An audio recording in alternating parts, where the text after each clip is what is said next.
دنیا میں اللہ نے جس کو چاہا غریب بنایا اور جس کو چاہا امیر بنایا۔ یہ سوال موسیٰ علیہ السلام نے ایک مرتبہ اللہ سے پوچھا تھا۔ اللہ سے پوچھا کہ اللہ تو نے یہ دنیا میں امیر اور غریب کیوں بنائے؟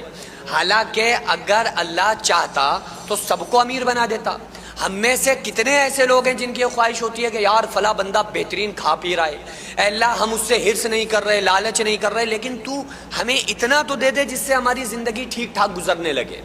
ہر بندے کی یہ خواہش ہوتی ہے، جو بندہ مزدور طبقہ یا روز کا کمانے والا، روز کا کنواں کھودنا، روز کا پانی پینا، یہ والا جن کا حساب ہوتا ہے، وہ سوچتے ہیں کہ نہیں سوچتے؟ تو یہ ان کے اندر یہ تھنکنگ تھاٹس آتے ہیں۔ لیکن اللہ تعالیٰ نے ایسا کیا کیوں ہے؟ ایک مرتبہ ایک شخص تھا نا، تو اس نے اللہ سے دعا کر دی، وہ بزرگ تھے، انہوں نے دعا کی کہ اللہ تو سب کو امیر بنا دے، یہ کیوں تو نے کسی کو غریب بنایا، کسی کو امیر بنایا؟ امیر بندہ غریبوں کے اوپر ظلم کر رہا ہے، امیر بندہ ایک بہترین لائف جی رہا ہے، غریب آدمی کے پاس کھانے کے لیے کھانا نہیں ہے، تو ایسا کر سب کو امیر بنا دے۔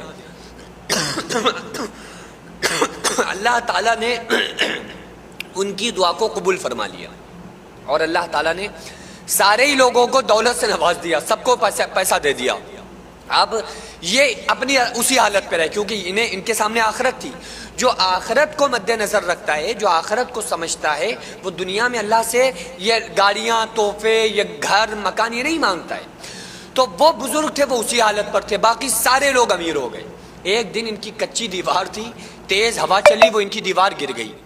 اب یہ مزدور ڈھونڈنے کے لیے نکلے، جہاں جائیں اس سے کہیں بھائی چلو ہمارے گھر کی دیوار گر گئی ہے۔ وہ کہنے لگا کہ میں اتنا امیر آدمی، ہم تمہارے گھر کی دیوار ٹھیک کریں گے؟ جاؤ اپنا جا کے کسی سے کام کراؤ۔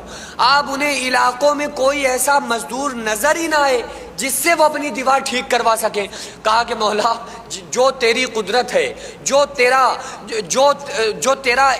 انداز ہے وہی بہتر ہے، اے اللہ جیسے پہلے لوگ تھے امیر اور غریب اسی طرح سے تو بنا دے، کوئی جیسے جس کو تو چاہے امیر بنائے، جس کو تو چاہے غریب بنائے۔ اور اللہ تعالیٰ نے غریبی کو، دیکھو آقا علیہ الصلوۃ والسلام نے پوری زندگی غربت میں گزاری، حالانکہ آپ حوض کوثر کے مالک۔ فرشتہ آ کے کہہ رہا ہے آپ اشارہ کر دیں تو وہاں پہاڑ کو سونا بنا کے آپ کے قدموں پہ نثار کر دیا جائے۔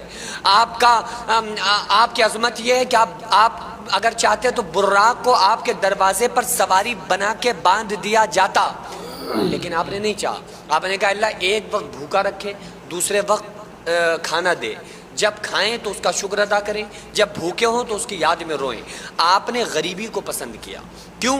تاکہ قیامت کے دن آقا علیہ السلام نے فرمایا اے لوگوں مجھے اگر ڈھونڈنا چاہتے ہو تو مجھے میری امت کے